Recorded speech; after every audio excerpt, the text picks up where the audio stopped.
Which is the Pikachu's right design? Do you remember? Yeah. Do you remember which Looney Tunes logic is correct? Yeah. If your answers are these, yeah. Sorry, you're mistaken. But according to a study by Dartmouth College and the University of Chicago, over 67% of people answered these questions incorrectly. This phenomenon is called the Mandela effect. The human activities depend greatly on our brains. But is our brain reliable? And why do mistakes occur? Why can't humans have perfect memory and use 100% of our brain's capability? In this presentation, I will cover three main points: the history of some memory issues, the effect it has on human life, and how to improve our working memory. Firstly, through my introduction, you may guess what Mandela effect is.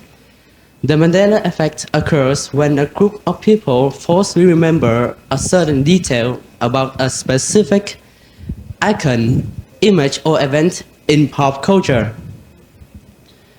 Fiona Broome, paranormal researchers coined the term to describe collective false memory when she discovered that a group of people at a conference she was attending in the 2010, when she shared her memory that Nelson Mandela has died in prison in the 1980s. But in fact, Nelson Mandela, the former president of Africa, was actually released from prison in the 1990s and was very much alive at the time of the conference she was attending. Okay. Additionally,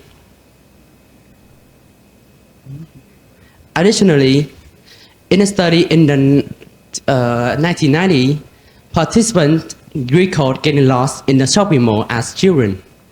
Some shared this memory in vivid detail. One even remembered the man who rescued him was wearing a flannel shirt. The thing is, these people had yet to get lost in the mall.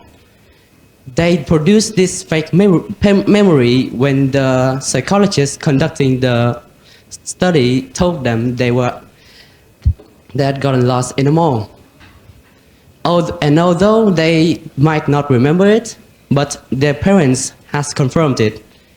And this isn't just one or two people record getting lost. A quarter of the participants did. This phenomenon can be called as confabulation, which replaces a gap in a person's memory with a false memory they believe to be true. Okay.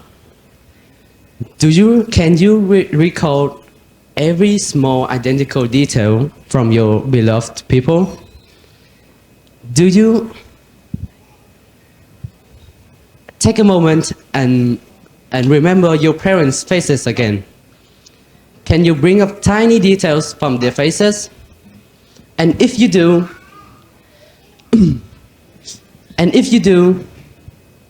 what if a person has the same face as your parents or beloved people when they FaceTimed you, and who wants, let's say, 5 million Vietnam dong because they're in bad debt? This is the cases for one of the victims of deepfake, a newly developed AI that fakes people's faces for entertainment. But this technology has been misused for many bad purposes. Furthermore, memory is also crucial when it comes to crimes. Especially in eyewitness identification, the police department requires lots of information and evidence,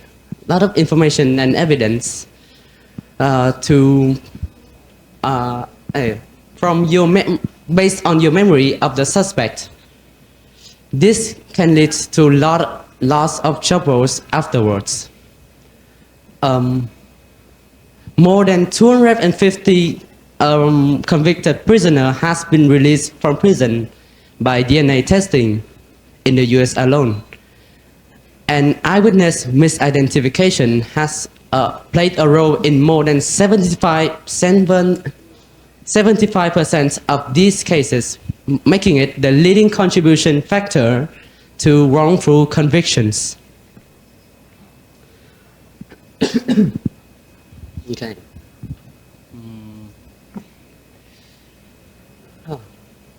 To prevent these unfortunate cases from reoccurring, there are three main factors that we need to consider to improve our working memory: our diet, body, and mind. As for the diet, blueberry, broccoli, eggs, coffee, and fatty fish can help to increase our memory capacity. Of course, to improve our memory, we need to exercises too.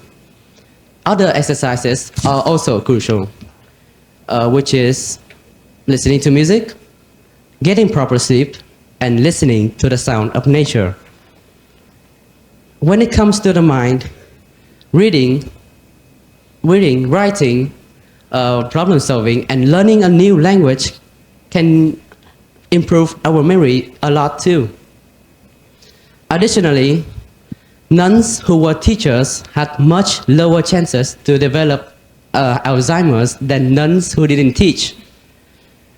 So, to sum up, our memory is very precious, whether it's peaceful or haunting. After all, false memory comes from false selection and